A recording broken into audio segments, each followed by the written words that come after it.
It is my strong opinion that in this present day and age, there is no reason why any children born, raised, bred in Nigeria with birth certificate, immunization record, with primary to secondary school education in Nigeria have to do any further data capturing or any BVN, NIN, voters card, or even international passport, as long as their parents carry valid IDs. And such children have been properly documented for those levels and stages that I already mentioned. It is also in the same way that there should be no house without a house number, and also no street without a street name, properly documented and identifiable. Just bring it home and think of it in this way. How many locations can you physically access in any city in Nigeria simply by following a map, whether analog or digital, and without having to ask anyone? See, this is so basic yet so important that as much as we are trying to solve all our economic, physical, and social development problems, even if Nigeria becomes a paradise today, that paradise will fail within 3 months if we don't get our identification and home addressing system functional and connected. And this connection is the most important part of it because I'm aware we all have our BVN, NIN, data capturing here and there. Yet, if you walk into any government agency today to apply for anything, you will still have to fill long forms, even after you've presented either your driver's license, international passport, voter's card, or national ID. You still have to submit all your data, all your biometrics, all your personal information all over again. And the most surprising thing is, most of this data will be entered again into another system. And on the other hand, in cases where you don't have to resubmit all of this data, where the ID suffices, you see that this ID is disconnected from where you live, how you live, what resources you consume, how much of it you need, and how much of the benefits of this consumption should accrue to you. That ID is totally disconnected from all of those records. It's now become as though these BVNs and NINs are simply for banks, economic systems, financial systems, and government systems to only take from you, but not for them to give back to you. I mean, have you ever stopped and wondered why it is so easy for Nigerians living abroad to easily access benefits, to gain financial access, to enjoy subsidies, grants, mortgages, to lock into systems that they can never access, even in their own home countries? Of course, we always say these countries work better, but maybe work better is rather in those little details that they make relevant, that they prioritize and make important, that make them work for them and for every resident, irrespective of their origin, their race, or where they come from. Maybe this will help me communicate how important the need for this connection within these basic systems is. 3 years ago, a friend in the UK moved houses, and because to him, back home, when you move houses, it's just normal, life continues. You just plug in and play into the new environment. So, my friend did not know that when you're moving houses, you have to inform utility services providers such as internet, gas, electricity, and so on. So when he moved, he did not update the necessary authorities prior to his moving so that his new address would be updated into all of his records. And so it was after he moved that he realized that his utility bill still read his old address. And as funny as that was at the time, that shows how important and how connected the living system, the lifestyle, what you use, how you use them is really important and connected to who you are, to your identity, to where you work, and for the benefits that accrue to you by being a citizen, by being a resident of that community, of that neighborhood. So, what is it that makes connecting these details and these data points important? Like I said, work better in this case is just an efficient, proper identification and addressing system where your means of identification, your driver's license, your national ID card, your voter's card is connected to where you live, how you live, the services you use, and which makes it easy for other services such as health, emergency, social welfare services to reach and locate your address. An identification system that connects your ID, you as a person, to the system of how you live. That is, what resources do you consume? What utilities do you use? How much of it do you use? How much do you pay for it? What services, what telephony services, what internet services are available to you? What social packaging services can you access? What financial instruments can you get? And this is the very thing that makes the difference between these countries where all you need to present at any point, even in crisis and emergency periods, is only your ID. And that ID at the back end connects everything about your lifestyle, about your livelihood, for not only identification, but also as a means of access to the benefits that accrue or to the benefits that come as being a member of that society. That is what makes them different to Nigeria, with countless KYC, countless data capture for BVN, for NIN, for driver's license, for national ID card, for international passport, or even in worst cases where you need to provide notarized documents and multiple guarantors just to prove your identity in order to access such benefits whenever they are available. And it's so funny that the only time that this connection becomes visible is only when it helps the security agencies, the security services serve a selfish and intimidation agenda of a private individual, and not when it serves the public interest of fighting corruption or fighting insecurity or a crime. And so this brings me to how identification is beyond NIN, BVN, data capturing, and all of that. Because in the real sense, if we truly want economic dividends, the dividends of economic development, the dividends of physical development, the dividends of social development to trickle down to people, how do we ensure that they enjoy these dividends if we cannot identify or locate or know where they live or know what they use in order to deliver such services to them? So, proper personal identification and location finding, home addressing system is the key, the access card of individuals, of residents, of citizens to accessing every benefit, and also the means through which they fulfill their civic responsibilities, their citizenship obligations and duties to their communities, societies, or government at large.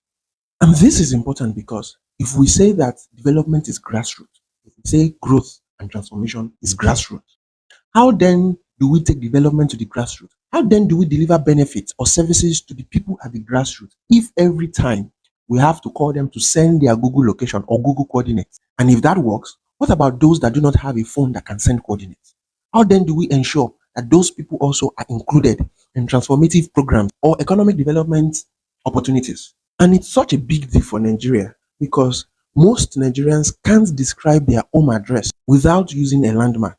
You hear things like, when you get to that junction, you see a brown building, turn right, 3 steps down, look left, you see a red gate, enter. Like, sir, what is your house number? What is your street name or the name of your neighborhood or the name of your estate? If you yourself cannot properly identify or address your own home, your own residence, how then will important services, will important agencies, will benefit find you? So it is when physical development systems, economic development systems, social welfare systems, security systems, emergency and safety systems can easily find, identify, and locate you that you can truly say that you are a visible member of that inclusive, of that visible society. And only then can you truly assess and enjoy the real experience of a functional society. So let's even take this out of residential or looking for a home address. And just imagine that your car breaks down in the middle of nowhere along Lagos Ibadan Express and your internet is down, which means you cannot send Google coordinates. How then will you describe your location, where you are, so that recovery services or mechanic or anybody that will help you will find you? And this is another example that shows how functional societies work. Because on every mile or kilometer on every road, there should be milestones. I mean, that is the origin of the word milestone. That is a stone that shows how far or how close you are to a major city. And it is why we have kilometer 48, kilometer 46 on these roads to help us describe where we are in reference to those milestones, and which makes it easy for any recovery service, whether by air, by land, or by sea, to locate you easily and help you fix or help you recover your vehicle. So you see that the need for identification, for proper identification and addressing system is beyond financial access. It's beyond you getting loan or accessing mortgage. Yes, these are important, but they are the surface level benefits of this proper connected identification and addressing system. So let's get into the real benefits of making you an actually visible member of a truly visible and functional society. So first of all, think of how postal services work. That even before we had computers, the postal services run a system that works well for trade, logistics, data management, and commerce. And all of this was basically on the fact that the services, the system knew everyone and knew where everyone lived. And this is what makes it important and necessary that even when you're moving or changing your address, you inform the authorities and the agencies and the utility services providers so that your next address is updated into the system so that these services and utilities, your mail and everything can continue to locate and find and deliver to you, either for your rights, for your responsibilities, for your bills or bonuses, grants or subsidies. And once you have that foundation, whether tech enabled or not, whether digital or analog, it then becomes easy for you to layer things like e-commerce. Because now, from the comfort of your home or address, you can confidently send goods and products and successfully deliver these products to your customers wherever they are without the difficulty of the delivery person saying you couldn't find them. I'm sure many people can relate to this. So once we have visible addresses, visible street name, visible house numbers connected to personal identity, it then becomes easy for delivery agents to locate anybody and deliver products without hassle. Also for emergencies, I know Nigerians pray that God will protect them from emergency, that God will not allow them have emergency, health crisis. But that is just the reality of life. So what this means is for emergency services, ambulances will arrive on time because they are not wasting that time looking for addresses or asking people for directions, asking for a house number or a street name during an emergency crisis. So if we place that much value on a human life, it is important that we make sure that it's easy for such emergency services to be able to reach people quickly and on time.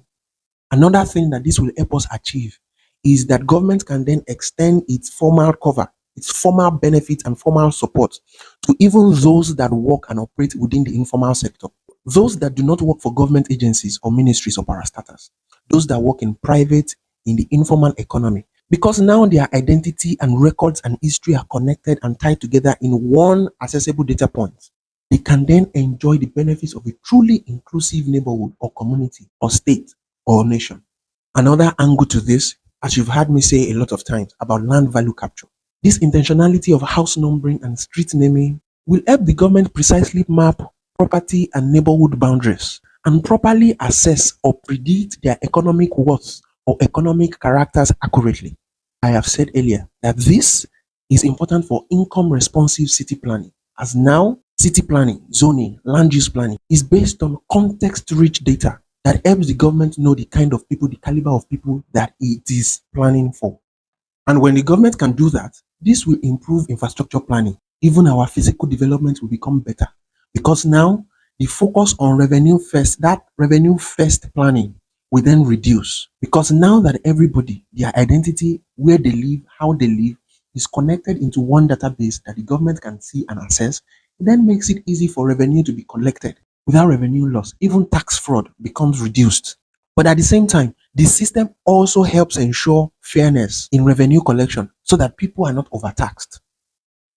But let's zoom out of all of that into even more complex issues like handling and managing slums, like urban equity for underrepresented communities or underrepresented neighborhoods. I mean, for places like slums and underdeveloped communities. When we know people, where they live, how they live, it then becomes easy to tailor improvements, to tailor relief programs, to tailor economic development programs, to tailor poverty alleviation schemes that benefit individuals rather than applying blanket one size fits all solutions to all communities that only a few benefit from. This is how we can then improve financial inclusion and financial access because now people have verifiable addresses, verifiable identities. It then becomes easy for them to open bank accounts without endless and frustrating paperwork, and they can apply for credits and loans to help them build businesses or even just build homes. And with all these benefits on a national level, on a federal government level, it then gives government because now government has all the data, identity, how these people live, where they live, what they consume, how much they consume, what they pay, what they get in returns, then becomes data infrastructure, digital infrastructure for government to achieve its own data sovereignty. For example, the government can then build its own mapping system and reduce reliance on Western technologies, and in so doing, protect and keep sovereignty on its own people's data. So you see that this is beyond just doing KYC for CBN compliance or constantly resubmitting your biometrics and personal information to every government agency that then keeps such information in different silos all over the country. What makes this even worse is that even these banks, these agencies don't trust the data they've collected on you enough, don't trust the information that you've given enough to give you or allow you access any of these identity sensitive or address dependent benefits. I think I am equally old and young enough to remember when NIPOST, NITEL, and even pipe-borne water were still functional. And these were at a time when everything was manually driven, manually delivered, manually built, and documentation was even manually done and stored in paper files. Yet, people had landlines. Every home that had electricity had a postpaid meter, and you were billed according to your usage, according to your consumption. All of which proves the point that this our identification and addressing system was once reliable and dependable, was once connected and functional. But I will not bore you with the details of how all of this, how all of that fell apart. Goes back to defective planning, poor governance, and even poor economic development. Because it is. It was when we got distracted from actual nation building, from actual economic development, and started chasing revenue at all costs. When we redefined infrastructure development as dividend of democracy and handed over actual development to market forces, that all of this basic functionality, this interconnectivity, all fell apart. I mean, all of this house numbering and street naming happened by default when government took infrastructure development more seriously than now, when we don't even have enough roads or enough houses to even name or number in the first place. So even though we can keep blaming our politics or our government or our political structure for how all of this fell apart, I'd rather we focus on we the people and how we ourselves contributed to why these banks that conduct this KYC don't trust their KYC records enough, and how these agencies and organizations don't trust even the biometric data. I mean, we the people ourselves are the reason the financial system, the social system, the welfare system cannot rely on its own KYC. I remember some time ago when a bank staff insisted that I provide a Nigerian utility bill, even though I had told her that I have been out of the country for a while, and because of that, I did not have a Nigerian utility bill, but yet still insisted that I must provide a Nigerian one. And it wouldn't have mattered if I had provided a Nigerian utility bill, even though I didn't live there. And many of us have become used to this. We have normalized this, using other people's utility bills as proof of residence. So when we combine this fact that we just do KYC for the sake of doing KYC, we just do it for compliance, and we combine that with the fact that people actually pay for fake IDs, people actually pay for fake driver's license, then you will see why the system does not work. Because a house of cards, a system asking for data, and it knows it cannot trust the source of the data, but still does it simply for compliance sakes, is what makes the whole process meaningless. And worse, holds back economic development, stifles financial inclusion, social welfare, and economic leverage. And this brings me back to where I started. That even if Nigeria becomes an utopia today, if we don't get these basic systems right, if we don't get them functional, reliable, and dependable, and then also connected, the result of such utopia will not connect to individuals. And the benefits of such paradigms will not even reach the people that are meant to enjoy such benefits.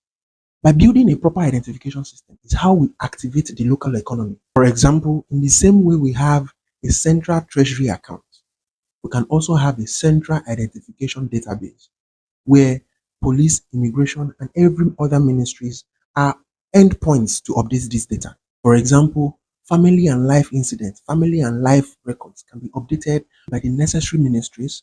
Education and academic records are updated by Ministry of Education. Travel history and immigration status are updated by police and immigration as necessary. Even criminal records too can be updated and assessed easily without the stress of unending paperwork. Proper identification and addressing system. I mean, knowing people, where they live, how they live, is literally a country's open source digital infrastructure.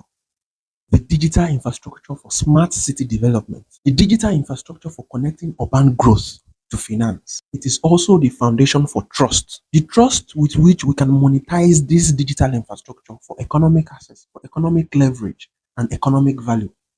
Proper identification and addressing is how people don't feel like they are living off the map, because people, benefits, and privileges cannot identify or locate them when needed or as necessary. And that is the power of proper identification and a house number. I hope this helps.